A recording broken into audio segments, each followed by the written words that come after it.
Hello guys, welcome. Collective reading tayo ngayon. Tingnan natin kung ano yung energy ng person mo para to sa mga no contact na nakikibalita pa rin sa kanilang person. Be open-minded po, hindi po halos lahat makaka-resonate. Maraming pong salamat sa mga nagsusubscribe, sa mga bumabalik. Maraming pong salamat. Start na ako. Ano yung mensahe? Ano yung kanyang nararamdaman? Ano yung sitwasyon? Ano yung kanyang energy ngayon? Okay? Give me the message. Anong kaganapan sa person mo? Give me the message. Ano yung kanyang kaganapan?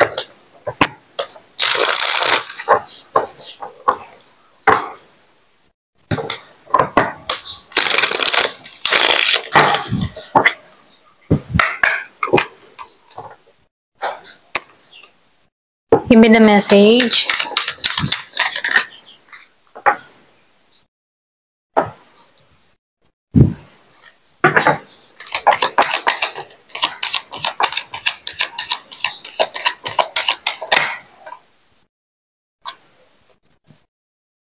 Malakas yung Libra. Leo.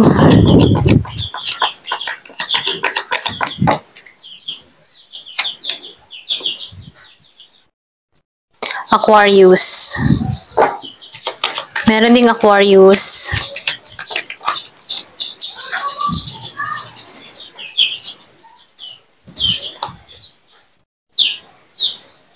So, meron Gemini.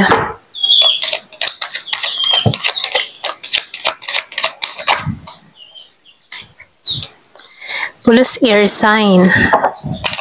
Halos lahat air sign. Yung iba sa inyo meron kang kakoneksyon na air sign or pwede ring air sign ka.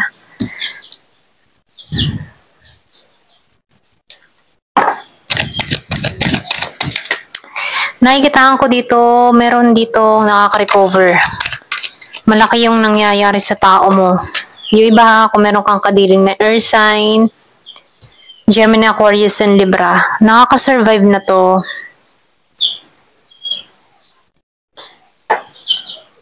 Pero nakikitaan ko dito, nakaka-survive siya kapag hindi kanya nakikita. Yung bang tipo na pagdating sa'yo, mahina ang loob ng tao nito. Meron siyang panlulumo or pwede ring sabihin may takot siya pagdating sa'yo, no? Pero ganun pa man, pinaglalabanan ng tao nito yung mga nararamdaman niyang ganun, okay? So, nakikitaan ko dito, nakaka-survive. Pwede ring sabihin, nasaktan din tong tao na to sa'yo. Pero ngayon, nagkakaroon na to ng pangunawa sa sitwasyon. Nagiging klaro na sa kanyang lahat, okay? Meron ako nakikitang napagtanto-tanto niya rito or pwede rin sabihin nakapagnilay-nilay itong person mo dito, no? Kaya lang dito, lumalabas dito, wala na siyang lakas o harapin or pwede rin wala siyang lakas na harapin ka dito. So, nakikita ko dito, meron ditong kang tao na mas naka-priority siya sa kanyang nararamdaman, sa kanyang paghilom. Lumalabas din dito kung ito'y dinedma-dedma mo, hindi mo to pinansin or pwede rin meron kang mga nasabing masasakit na salita dito.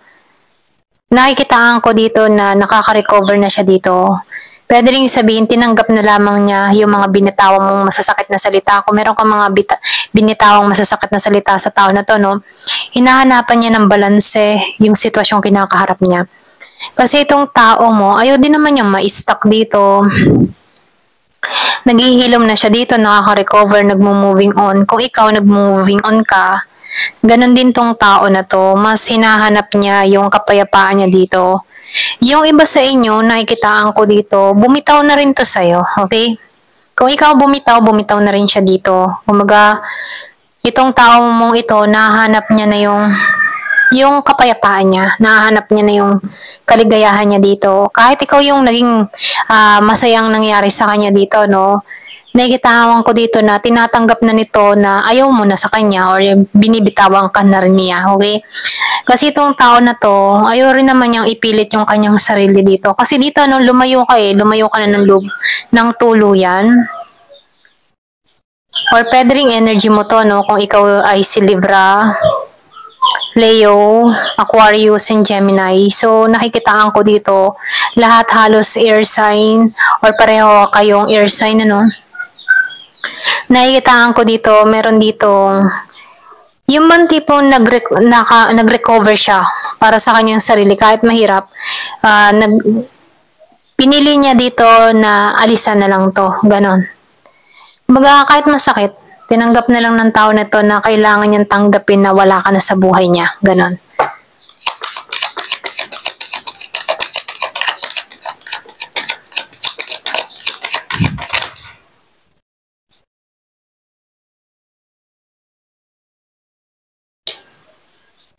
Meron din ako nakikita ditong Aries, merong Leo, malakas ang Leo. Meron din Sagittarius, ano. Meron ako nakikitang Virgo, Capricorn, Taurus.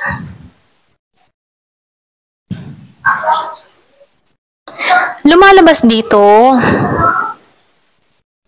yung iba sa inyo, nagigitong kontento sa kung ano meron siya. Okay?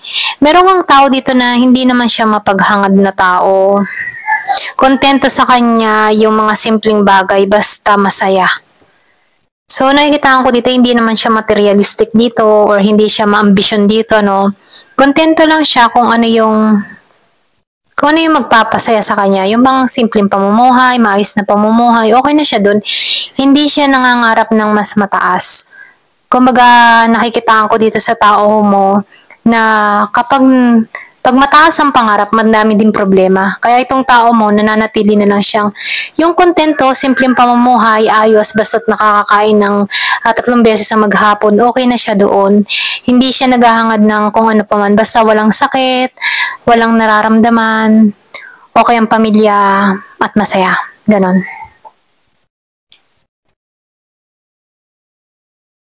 So, nakikitaan ko rin dito, itong tao mo, alam mo yung tipo na siya dito, alam niyang hindi niya na kayang ibigay yung mga pangangailangan mo or hindi kanya kayang suportahan dito. Kaya nakikitaan ko dito, mas pinapakawalan ka na lang ng tao na to dahil hindi niya kayang ibigay yung mga nais mo. Pwede rin sabihin magkaiba kayo ng estado sa buhay or pwede rin sabihin siya simple, ikaw gusto mo, marami kang pangarap, marami kang nais, marami kang gusto. Ayaw mo nang hanggang ganun lang yung buhay mo. Kaya dito, no, kaya itong tao mo dito, hinahayaan ka na lang nitong makawala sa kanya ng tuluyan dahil kita niya na marami ka pang ninanais, marami ka pang pangarap. Kaya hinahayaan ka niya dito. So, nakikitaan ko dito na meron ditong hindi naging matagumpay. Yung bang nagsasama kayo, hindi siya naging matagumpay or pwede rin ikaw, hindi ka naging matagumpay dito. Kaya yung iba sa inyo, lumayo ka. Pwede rin sabihin hindi ka, yung bang tipong ayaw mo nang hanggang ganun lamang yung pamumuhay. Meron kang mga pangarap, ganun. Marami kang pangarap, marami kang nais, marami kang gusto na hindi kayang ibigay ng tao mo. Ganyan. Ito rin nakikita ko dito. Hindi kayang ibigay ng person mo o kadiling mo. So, lumalabas din dito na yung iba sa inyo may paglalakbay na ginawa. Kaya lang itong tao mo nanatili na lang siya sa ganon. Okay? Kung hinayaan ka niya maglakbay, sige, gawin mo lahat ng gusto mo. Tuparin mo yung mga nais mo, pangarap mo. Okay na ako dito. Ganon yung energy ng person na to.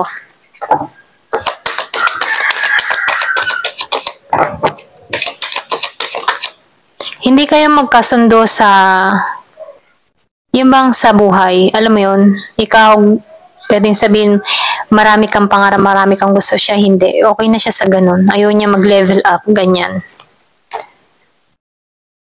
So, malakas yung Sagittarius dito.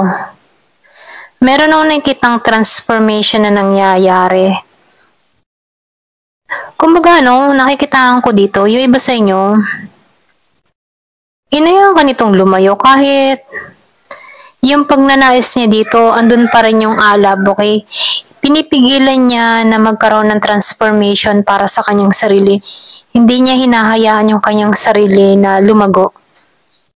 So, lumalabas dito na meron kang tao dito na nananatili sa ganung sitwasyon. Samantalang ikaw dito, andun yung alab ng kagustuhan mo sa pagbabago. Pero itong tao mo, ayaw niya magbago, no? Nakikita ko dito, meron kang tao matigas ang ulo, magkaiba kayo ng pananaw sa buhay, pwedeng hindi kayo magkasundo dahil iba yung kanyang pananaw sa pananaw mo, ganyan. So, lumalabas din dito, no? Meron ako nakikita ditong nawasak, ano? Meron ditong pagwasak. So, sinasabihan ka dito, no? Huwag kang mawalan ng pag-asa, lalo-lalo na sa mga problemang dumarating sa buhay mo. Makakaraos ka na dito. Kung meron kang mga problemang nararanasan, ano?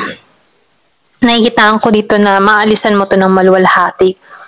So, nakikitaan ko dito, yung iba sa inyo, hindi mo lang alam kung paano to alisan, pero nakikitaan ko dito may positibo. May positibong parating. Meron ka ditong ma-attract, meron kang makakamit dito.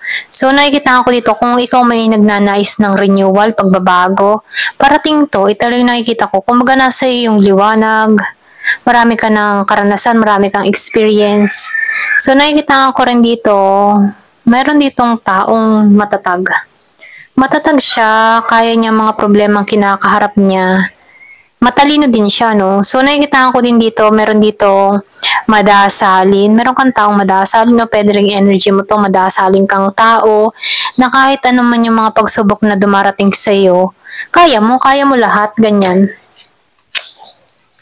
Kumbaga, nakikita ko dito na hindi ka madaling sumuko. Give me the message. Ano pa yung mensahe?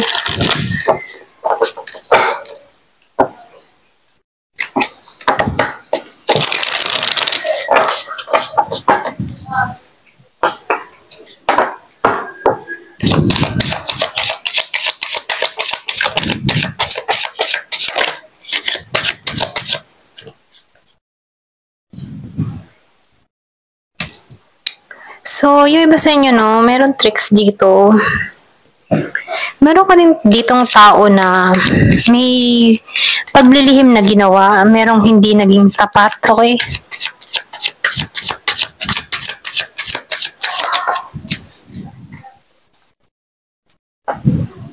Meron din ako nakikitang hihingi ng tawad. Yung iba sa inyo, meron kang person na hihingi ng tawad sa'yo.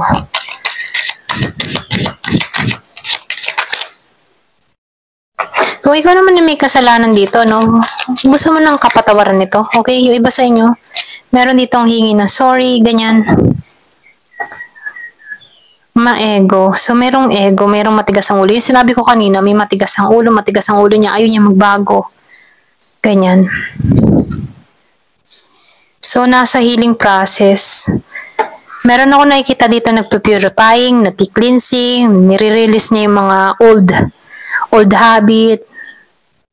Yung sinabi ko kanina dito, no, sa 10 of Sword Reverse, nakikitaan ko dito na meron ditong naghihilom or dun siya nakatuon sa paghihilom niya, sa healing niya. Nagki-cleansing siya. So, nakikitaan ko rin dito yung magkaiba kayo ng pananaw sa buhay. Kaya kayo dito hindi kayo nagkakasundo, pero wala siyang lakas na harapin ka personally. Yung iba. Pero ganun pa man, nakikitaan ko dito, meron ditong nais na humingi ng tawad sa'yo. Ito yung tinatago niya, no? Hindi siya nagiging, yung bang tipong genuine sa kanyang nararamdaman. Pwedeng ito yung nililihim niya sa'yo. Gusto niyang humingi ng tawad, pero nangingibabaw sa kanya yung ego niya dito. Okay? Nangingibabaw yung ego. Hindi siya nagiging totoo sa kanyang feelings, sa kanyang nararamdaman. Marami siyang tinatago. Ganon. Pero araw-araw ka nitong pinagpapantasyahan, ha. So, nakikitaan ko dito araw-araw kanyang ini-imagine, and araw-araw kanya. Parang siyang nananaginip ng gising.